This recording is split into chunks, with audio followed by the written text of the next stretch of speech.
What's up, guys? Welcome to the Sesh. Today I have a special guest. Please introduce yourself. Hi, good morning. I'm Dr. Annabelle Palomo with RGV College. So I remember you from many years ago when you used to have the old RGV College building. And I remember that, the whole transition, and then you got this whole new place, and it's magnificent.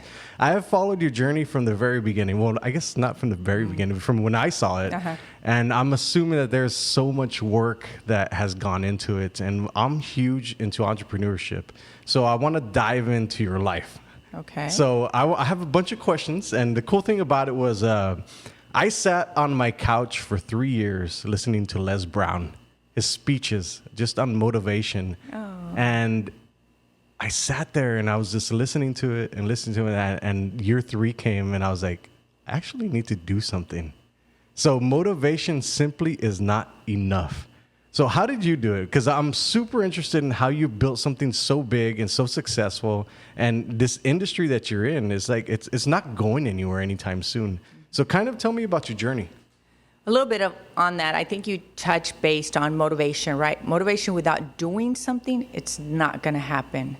I think it's when you envision something in your life, a lot of times we say, like, how did they do it, right? Well, there's so much behind the scenes that has happened, and that's been the hard work, the giving up, the scared, am I doing this? So I'm giving up a 6-figure job to embark in this. So it's a lot of trusting your gut and going after it. Now, entrepreneurship, I'm an educator. I became a teacher. I thought, that's going to be my superintendent's my goal. I was part of a cohort of superintendents for my doctorate.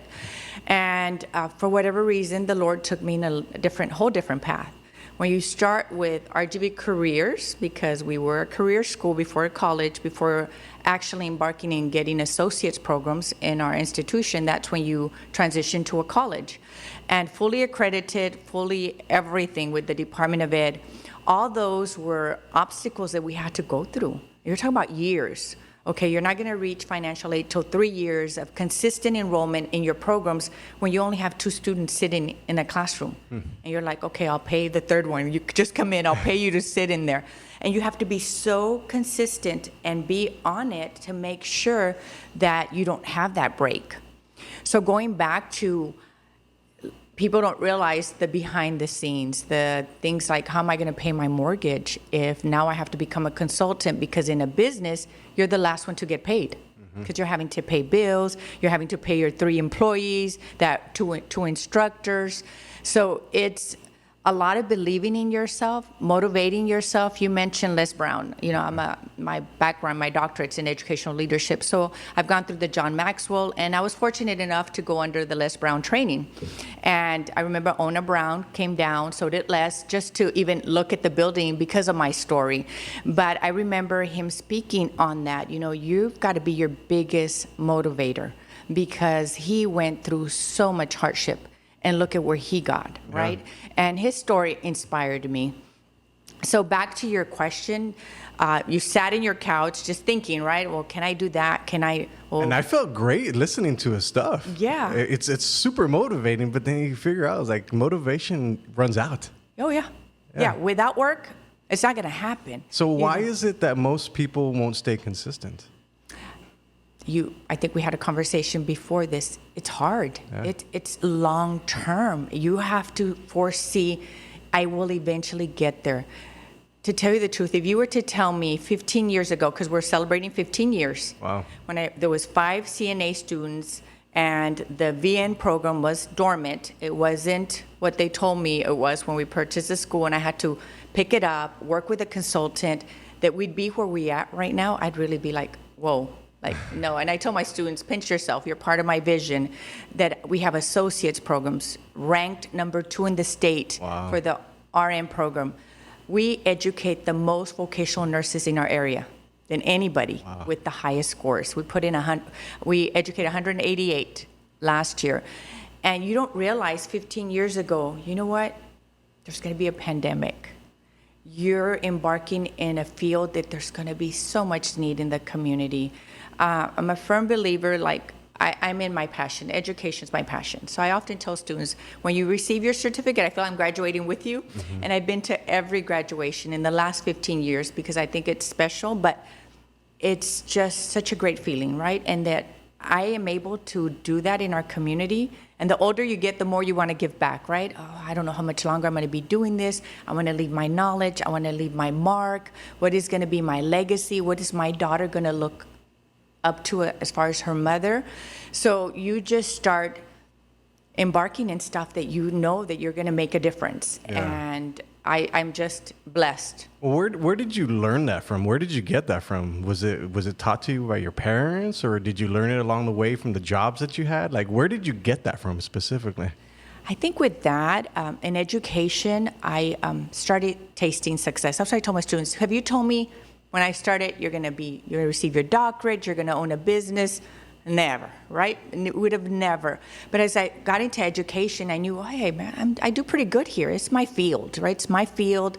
I'm tasting success. Went into leadership very early in my life. Was a principal by 29, and successful at it. You know, had students that weren't supposed to be scoring the way they're scoring in their state exams. And it was mostly what I was dealing with was, it's a mindset.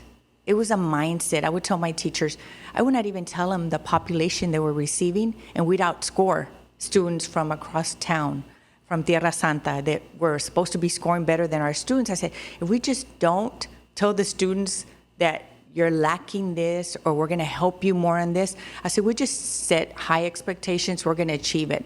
And I think it's then that I started then implementing that in my life. Of course, my parents were non-educated. My mom, I just lost her last May, God bless her heart, but I saw her work very hard in a packing shed. I remember she'd come home with her hands purple, or I'd watch her, you know, when she'd be at the packing shed with her number 20s. That's how much she was going to get paid, depending on how many of those cards she put in her boxes.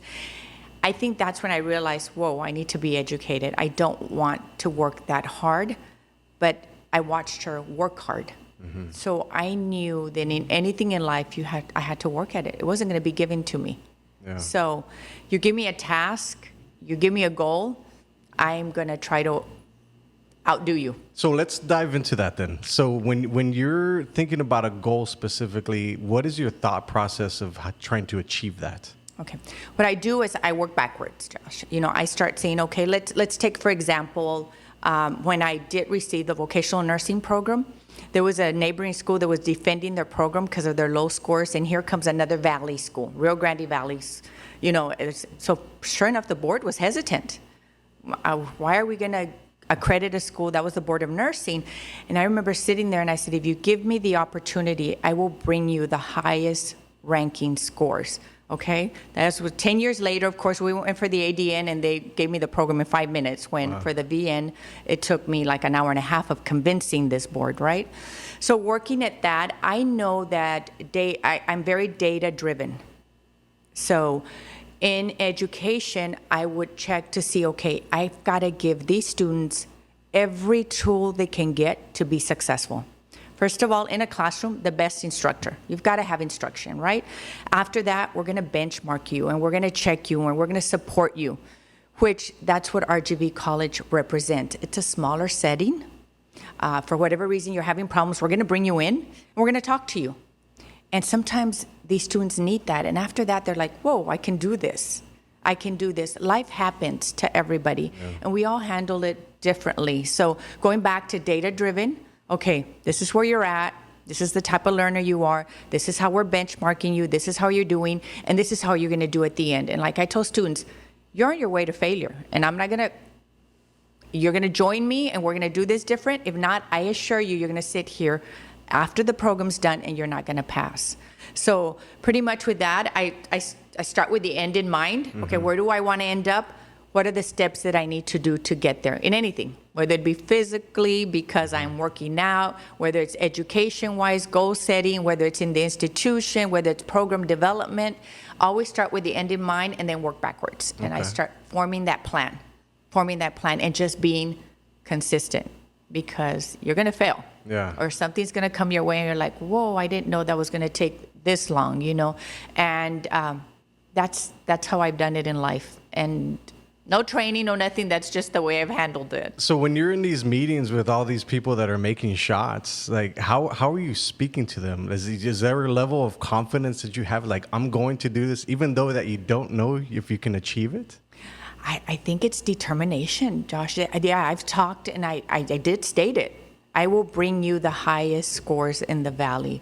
When we received the associate's degree in nursing, the RN program, and we ranked number 2. And that's because of the whole cohort, we only had one failure, and he passed the second time. Wow. So we had 100% passing.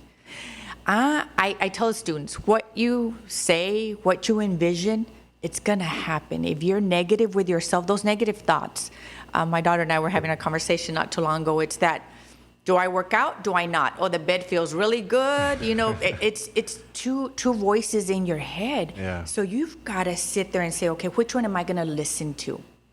Which one's going to get me where I need to be? And it's hard. I'm sure you can attest because you've had a journey with weight loss. Yeah. It's two voices. It's your own mind too. Your mind can be very powerful. When I talk about that stuff, like the power of thought and the power of your words, people are like, oh, that's stupid. And even goal setting is like, that's dumb. Like, that's all foo-foo stuff that you put into the world and whatever. It doesn't work. Can you touch on that? Because I feel like it is one of the most important things. Like, your words hold so much power. They shape your life. Kind of touch on that. I think your words are the most powerful. Of course, you have negative words that come from other people that you have to be careful, because that sometimes can overtake your own mindset, your own thoughts of yourself being successful, right? And I'm sure many people that are successful can attest to this, the whole negative, the whole rumors, and since very young, moving up in leadership as a Hispanic woman, I had some negative jabs thrown my way. And I had one mentor. I've been blessed with beautiful mentors in my career. And that's what I think got me where I'm at. I think with that, I had to really sit back and block that and be more onto my own thoughts. What is success? And I attest to what you put out is what you get back in. Mm-hmm. If I'm going to say, no, I'm not going to do that, or I can't do that, then you're not. You're not. Can you set something and you fail at it along the way? Yeah, but you get yourself back up, wipe yourself off. Okay, how am I going to get there? What did I do wrong? What can I do different? So I'm a firm believer. What you say, you envision it, you work towards it, you can accomplish it. I feel like a lot of people aren't introspective. Like, a lot of it is coming from themselves and like their self-doubting beliefs. Like, they just say, and they don't even know it that they're saying it. Like, I catch so many people saying self-limiting beliefs that they don't even understand what they're doing to their subconscious and their mind and stuff like that. I want to jump on mentors. I had never really applied the thought of mentorship. Like, I always assumed like everybody's ego, you can do it on your own. I have found that there are people way better than you doing better stuff that can help you achieve your dream. So kind of touch on leadership. Like, what are the skills that a leader needs to have? And where do you get mentorship from? I guess like I said earlier, I went into leadership very young, not knowing that that's the route that I was gonna, because we sometimes fall into different careers for whatever reason. And I think I was blessed with beautiful mentors that would bring out the best in me. Hey, I see this in you, but what qualities did I kind of was able to see in most of them was humility. Humility. I think as a leader, you need to, and I hope my organization feels that of me, because we have our core values, and that's one of them. You never forget where you came from. It's not thinking less of yourself, but thinking of others also. When we're making any type of decision making within the organization, I try to keep the employees in mind, and not forgetting. So I think a leader should be humble. You're never better than anybody else. You're not, I'm the boss. It's my way or the highway type of thing. So I try to build that trust within the organization, which is very hard to do. You hear a lot of organizations where we're a team, but it's superficial. You have to be able to be able to disagree and be able to walk out of the meeting and go work together like if nothing. And we have that within our administration. And now to funnel that in an organization where you started with 5 employees, now we're up to 100. Wow. And one night I'm like, whoa, 100 employees, who would have thought, right? When I used to run when the phone would ring, So going back, leaders should, I think the most important thing is to humility. How do you build a team? So it's you at the helm. Mm-hmm. What's next? Who are the people that make these things move? I had one mentor that told me, and I kept that in mind. And I don't mind that you're on my team and you know more than I do in that particular area. So what I tend to do, and I can tell you right now, some of my admins are looking at it and they're like, I never thought I'd be doing this, but I've tapped into their talent. I had them in a certain spot. Oh man, Michael can do a lot better in this position. And I challenge them and they take it. So I'm a firm believer that you surround yourself with people that might know more than you, and it's okay. And hardworking people. Like I have about 9 admin right now, and probably non-degreed. They're all non-degreed. Wow. Non-degreed. And you have a director of operations that's non-degreed that started as my front office clerk. She's young. She's in her 30s, but I saw talent. And I said, front office. She went to register. Now she's doing the whole operations, just finishing an audit with the Department of Ed right now. 0 deficiencies, but work ethic was there, the ganas to learn, and to be able to be challenged. Okay, now I'm going to challenge you to learn this. So QuickBooks, I'll learn QuickBooks. She learned it. So I think as a leader, you've got to surround yourself with people that are going to make you look good. I say, man, we're all going to look good, but you're going to make me look good because you're going to know more than I do, and it's okay. Yeah. And you'll see in leadership, there's some people that have problems with that. They have to be the head of the realm that knows everything. I don't have all the answers, I just know that as an organization, we're going to keep ourselves at the forefront. Our students are our best customers. They come first, but my employees come up close second. I need for them to feel happy, comfortable in their jobs. They want to come to work. You produce great results, and I think we're an organization that keeps that in mind. So when you look at hiring people, what are the characteristics that you look for? Well, actually, all the employees have to fill out a questionnaire, and they go over our core values. They go over our mission statement. This is our vision. This is our mission statement. Can you live with these 3 core values? You know what I mean? We're humble. We have faith in there. We have excellence. Can you be committed to those 3? And once we go over those 3, they need to see whether they're going to be aligned with us. We always say you have a 90-day trial. It's not only if you're good for us, but whether we're a good fit for you. Mm-hmm. Because we're going to expect you to live by our mission statement. You know what I mean? So are you going to be humble? And are you going to have courage? And are you going to have faith? Faith in believing things you can't see, courage to do things that we are going to tell you to. We have our staff, they listen to podcasts so they can learn. We've had them do book studies so they can continue to grow. Some have never picked up a book in years, but we have book studies to grow within the organization. So not only are we going to grow the students, we're also going to grow our staff. So I think that makes a difference. Yeah, and it absolutely does, because I feel like the whole culture of any business, and this is one of the things that is like, I hear nobody wants to work nowadays. Yeah. And then I hear from people, it's like, no, nobody wants to work for you. So it's the business that is really getting the culture that is keeping the employees along for the long term. So I see that the vision and the culture is really, and the core values is really what brings people along. Mm-hmm. If you don't align with these things, well, it's not a right fit for you. So let's jump into 10 to 12 million businesses will close this year. And it's happened every single year. Mm-hmm. From your industry, what can you see and what information and insights can you give to business owners to help them weather the storm? Like, how can somebody weather the storm if they're feeling overwhelmed, if they're feeling in the trenches, like this is not working? What advice can you give them? I started in 2008, which you can imagine the worst also economic time. I think back then I said, well, I didn't know any better. You know what I mean? I Yeah. didn't have any funding. I didn't know any better, so I just kept going. Right now, I function the same way. You know, I keep doing things the way we do them. I keep my faith is the one that really sustains me, because if anything, if you don't believe that something can happen, it's not. We talked about it. So how do you weather the storm? Believe in yourself. Continue to look at little avenues where you can cut. You know what? This is maybe something that I can, for now, till I weather this storm.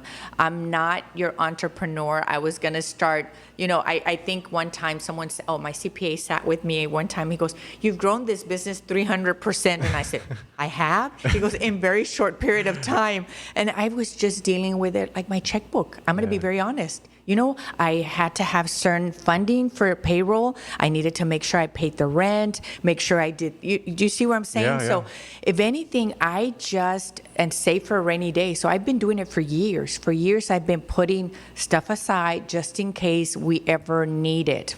I'm in an industry right now where there is a big need with people for the healthcare field, right? They need to be educated. We need them out in the field. So if anything, just don't give up. Be consistent. Look at everything around you. Where is it that maybe you could make some cuts, and see whether you're in the right industry too, because it might be something that's not for you. But I would not just throw my hands up and say it's the worst and I quit. Yeah. And a lot of people do that. Yeah, I think they give up right before they're about to hit that thing. It's like, oh, you were so close. Yes. So let's go back into the industry. What do you see specifically from your vantage point? Because I'm sure you have a lot of data and stuff like that with your industry. What do you see specifically here for the Rio Grande Valley when it comes to business? And what says in my field? In your field. Okay, so I see, if anything, growing our associates program and growing it in the field that is needed, right? So let's say our next program is the sonography program. There is a need here in the Valley. Of course, I have people that I speak to, physicians, and say, you know what, why don't you develop this program next? So I look into more job related. Okay. Will somebody get a job after? There's too many students out there from many, many different institutions. They get a so-called certificate and they're applying for my receptionist. And I sit them down, and because that's my educator, I say, what did you intend to do with this certificate? And it's some title that, and I know I get along with some of the other presidents in other colleges, so I try to align it to make sure they're going to get a job. Okay. I hate for them to go into financial debt, because it is, you know, financial aid, and then you end up with no job. Yeah. And you're having to pay this loan. I'm sure you've heard of those degrees, and they're out there. You know, it's so difficult. So what I do look into in with our industry is, will they get a job? Is it something that's needed? Right now, you know, a lot of people have been approaching me. Are you going to expand somewhere else? Are you going? And I'm like, I would love to, but you've got to have systems in place. You can't duplicate just like that. You know, too many people try to do that, and what happens? It was too big. You lost it. You lost that connection with the students. So I would hate to develop something or to put a service out or a program out, and then they can't find jobs. Yeah. So it's an interesting thing. You touched on systems. Kind of touch on that, because that's something I think a lot of people don't understand, is like when you're running a business, you have to have these systems and procedures in place to be able to scale it. So kind of talk about that. Give us your insight on that. I think during my doctorate, I took a class. It was very interesting, and it was on systems, like how something works as a car, a prison system. You know, everything has an organism. So I feel, and I tell every department, you know, we write everything down as far as how do we get from the beginning to the end, even when a student walks in. But even when someone else comes into a job, they need to be able to just pick up and go with the flow. And that's difficult, very difficult to put together. I'm telling you that we're still revamping after 15 years. So I think if you don't have that in place in an organization, you fail. You fail your customer. You fail them, because it needs to be something that follows a certain procedure, a certain system to get the best results. Okay. So, and you have pockets of systems within your organization, right? I have from my admissions to financial aid to instruction to admin up here. So all these systems need to be in place in order for the end product to come out successful, or what you want it to be, a successful student, right? We have a student walk in, we have it down from the beginning to the end. We call it from door to chair. When they enter the door to when they sit in the chair. So it's called our door to chair system, right? So every department is key. Right now, I hired 2 maintenance department, 2 individuals, and I sat with them and I said, you do know your key here. Why? And then one of them said, yeah, they enter a dirty building. They don't, take pride in what you do. So we had a discussion on that. So it's from when a student enters to when they sit in the student desk. What is it that happened? And it needs to be very put together. Yeah. Takes years. Yeah, and it's always revamping too. Yeah. The business is a never-ending thing, and I want to go into. There was one time that I heard you talk, and you got very emotional because you were talking about your daughter and how you had to work so much, and I think she was there next to your computer or something like that. I want to touch on that because I feel there's a lot of entrepreneurs out there, and a lot of people say that people are selfish. And I don't feel that way. I don't feel like there's anything selfish about that because you're trying to grow something that's going to directly impact your family. Exactly. So kind of touch on that because I feel like work-life balance does not exist. I don't feel it. Like, what are your thoughts on that? And I probably do get emotional because I have one daughter, and I became a single parent with a very involved dad, beautiful dad, when she was almost about 3. So I went into the business when she was about 6. So in going into it, it takes a lot of time to build something, right? I was not only working on my doctorate, I was working on the vocational nursing program curriculum. That's my background, developing curriculum. I had to be turning in stuff for my dissertation and then she'd run up the stairs with me, go drop it off, and be working on the pharmacy tech program to turn into the state to get approved. The balance, it's very hard. I know that when I was an executive director for the school system, I had picked up my daughter from my dad because I had been out nights during May because of graduations, and he did tell me, your daughter needs you, So that's when I ventured and went into my own business, but I balanced. And Annika has been, I think she's seen it now as an adult. I would pick her up from school. She had ballet because she was a full ballet dancer. She'd have to dress in my office, and I'd run, go drop her off, and come back to work. She'd be done at 7, go pick her up, and come back to work. She'd do her homework in my office. So a lot of times, and I know people say, don't feel sorry for me. I'm just telling you what I had to do. She'd sleep on the floor, on the carpet, waiting for mom. I'd pick her up and take her home. Or there'd be days, like it'd be years. She goes, Mom, can I be like a normal child? Can you take me home after school? Not to school, school, she would say. And there she'd do her homework and she'd be in the restroom doing her bun to go to ballet. So we'd balance, right? So one time I know that parents don't realize, especially I talk to my students. I remember when I work on my dissertation and I have my laptop on my lap and I'd be typing and Annika would be next to me asleep. So by then I received my doctorate, was starting the business, and Annika, I picked her up from work. She goes, Mom, tomorrow's the last day for AR and Teddy's ahead of me. Teddy was always ahead of Annika. I said, okay, what are we going to do? She goes, I have to read this book by tonight. Hey, no, Annika, it's okay to come in. You don't have to be first or whatever. That night, we're in bed, and I wake up, and she's under the sheet, so she won't wake me up, how the tables turn. And she's reading her book. I pick her up from school. She jumps in the car, and she goes, she's wearing the AR shirt. She outranked Teddy. So going back, it's how you can handle it. I saw a little bit, then she grew into the business, right? She saw what mom was doing, and then she went off to college. So we're in the new building.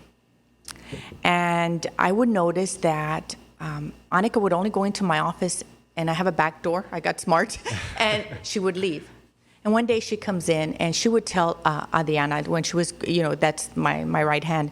I said, well, one day this is going to be yours. She goes, oh, no, I'm not coming back to the Valley. I don't want nothing to do with the school. And she goes, doctor. And I said, what? I don't know how to tell you this. And I said, what?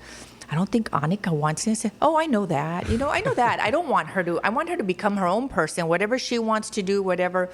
So it's funny because the other day she was maybe a couple of months back. She was there and I said, hey, Annika, let's walk the hallways. And she said, okay. Which barely, she'd come in and go out, right? Mm-hmm. And we're walking, and one of my instructors was there, Miss Edwards, and we stood there, and there were students in the hallway.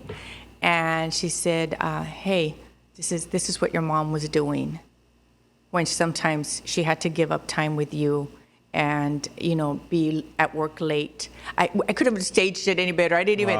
And then she goes, I know that now. So tables turn. At the end, she realized what mom was sacrificing for, even for her own education. And now she's interested in the business. Yeah. She works with me. We go over numbers, potentially having her maybe stem off somewhere where she's at. In San Antonio, Austin area. There's a need for nurses over there. So we have a real close relationship, but was it tough? Yes, very tough, because you look back and you're thinking, okay, did I give up time with my daughter? The older you get, you start, but that was your journey. That was your journey to get where you needed to be, and it was a balancing act. And everyone does it differently. I had great family support. She was never alone. It was my own business, so if I wanted my daughter to sleep on the floor, I could, right? So I could bring her. That's the only good thing about being your own boss. She could sleep there. She could bring her homework. We could get dressed for ballet there. So it helped. It helped because I was able to see her. I was able to drop and say, they would laugh because, oh my God, Annika, and I'd run out because I wanted to pick her up every day from school. Yeah. And she was down the street. I'm going to pick her up if I could. Or other days, my employees would step in. Don't worry, I'm taking her lunch, So it's a balancing act. Yeah. It really is. And you just need to not be so hard on yourself. So is there a work-life balance? I think you're talking to the wrong person. I think there is, and now as I'm getting older, I'm trying to do that because now I'm thinking, whoa, Annika's got her own career. I can stay till 7, 8, or 9, but I don't think that's healthy either. I've been following podcasts, and I remember a certain entrepreneur that said, I made myself now work out early, wake up earlier, have my clothes ready the night before. So trying to practice, you never stop learning, like you said. And he's there from 8 to 4 straight, but can leave at 4, and that's it. I disconnect. It's the disconnection with me that's kind of hard. I'm always, not only do I have RGV College, I have Meraki, which is a cosmetology school, and then we started a little medical spa, Meraki Med Spa. Wow. My whole intent is to kind of tie everything together, eventually maybe aesthetic nursing. Okay. So that's why I have a nurse helping me kind of get to know that field, because I'm not going to go into a field and not know it. Right. And knowing it is 4 or 5 years in it. You know what I mean? So that way, a lot of our nurses, if they need to go get trained, they're not having to go to Austin, Dallas, that we can provide it here in the Rio Grande Valley. That's just a long-term vision that, because you never stop. You're always like, okay, what can I do next? So going back to the balancing, I'm trying. I do work out. I do eat healthy to keep myself. Do I love being at work? Yes, I do. It's my passion. I love talking to students. I'm working in my industry. I mean, God, I think everyone's given a gift. It's your responsibility to explore it and work with it, because you'll never work a day in your life, like they say. I talk about a lifeline. I've been wanting to get a tattoo that is a timeline of 40 years old. So I'm 41, 40 to 93, which is my grandfather's age. Still alive, still works out, still does a bunch of stuff. If I am lucky enough to live that long, that means that I have a very short amount of time to do the things that I'm going to do in this life. So I viewed life a little bit different. I'm in a hurry to get things done, because I feel like I've wasted so much time. I hear you.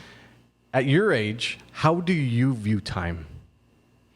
I had never thought about time till recently when people bring up your age. You know what I mean? Or I start seeing friends that are retiring. Because time forces you to think about those things. Yeah. So I'm super interested in your thoughts about how you view time. I think with that, I had a friend that told me, okay, let's work backwards. Where do you want to be at this age? Or when you retire? When you do retire, I don't even know if I'll ever retire, right? But when you do retire, what is it going to look like? And work backwards and form that plan.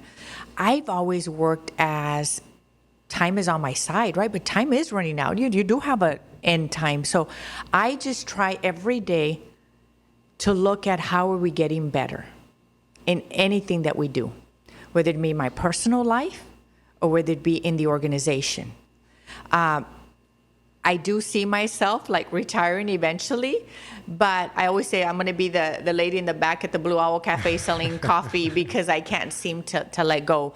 But I just work every day towards not having that end in mind. I don't know if I'm explaining myself correctly, in the sense of I always look at how can I get better. Okay.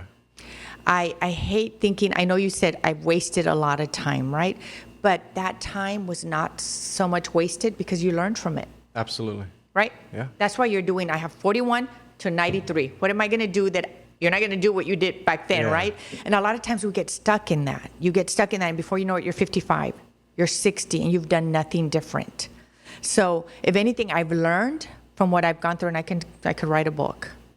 From what not to do in business, because I didn't have that business background. Oh yeah. What not to do, make sure you're signing, make sure what you're looking at this. If you know it's your vision, it's for your legacy, just work every day like if you don't have tomorrow. So every day I go in there and I'm looking, okay, what are we doing that's getting better in this program? What other program are we looking at? So yeah, I think if anything, I've been thinking about time a lot lately because some of my friends are retiring, and I'm thinking, should I be retiring? Like, is that? I said, no, everyone has their own journey.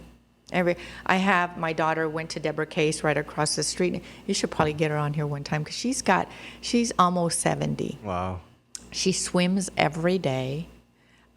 We went to the Les Brown training together, and it just so happens we're at the airport to go to the John Maxwell together. So we kind of haven't gone together in a while, and she just went to a Dave Ramsey train. Do you see people you keep learning. You keep learning. So I think if anything, yes, time is running out, and but what are you doing with your time? The time. While you have it. Yeah. While you have it. Yeah, I completely agree with that.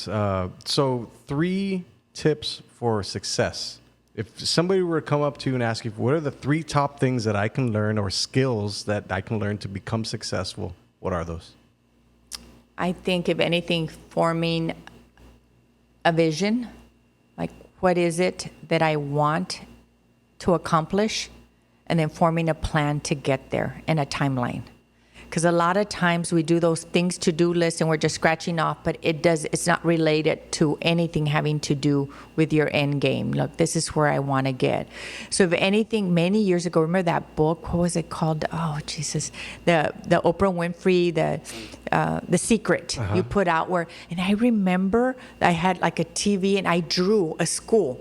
I drew it like on a big sheet of paper. I drew a school and I drew things that I was going to do to get there, and not even owning a school, right? Whether it be I was going to go into a charter school, I just knew that I was going to own my own educational facility. So I think, if anything, that would be one. Forming your plan, forming your vision, forming your plan. The other one would be, man, you've got to put in the work. And when you're putting in the work, it's going to be sacrifice. It's going to be giving up stuff. And I'm sure you can attest to this. It's going to be giving up maybe a luxury car, giving up a certain salary. It's going to be giving up time, no going out, no social life. So it's going to be putting in the hard work, making sure every day that you're working towards that.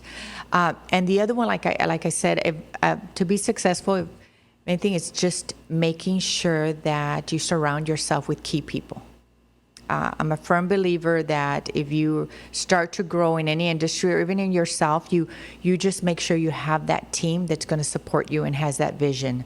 So I know that starting a business is scary. I'm just losing an employee who's very hardworking, but going towards that, right? And he's a little scared. And I said, if anything, just make sure you're looking at everything you're signing first, but put in the work. Yeah. And you're going to be successful because you have that in you. You have the DNA. Yeah. You have those ganas to get you there. So I think, if anything, that should be part of anyone going out to become an entrepreneur, to do something on their own. I get you. So last question. How do you define success? Because I ask a lot of people and they tell me a lot of different things. Oh. How do you define it? I have never thought of that. To me, I think I've heard it somewhere. What is my daughter going to say about her mom when I'm gone? Because my success is the legacy I leave behind. And I have one child, right? So what is my daughter going to say about her mom when I'm gone?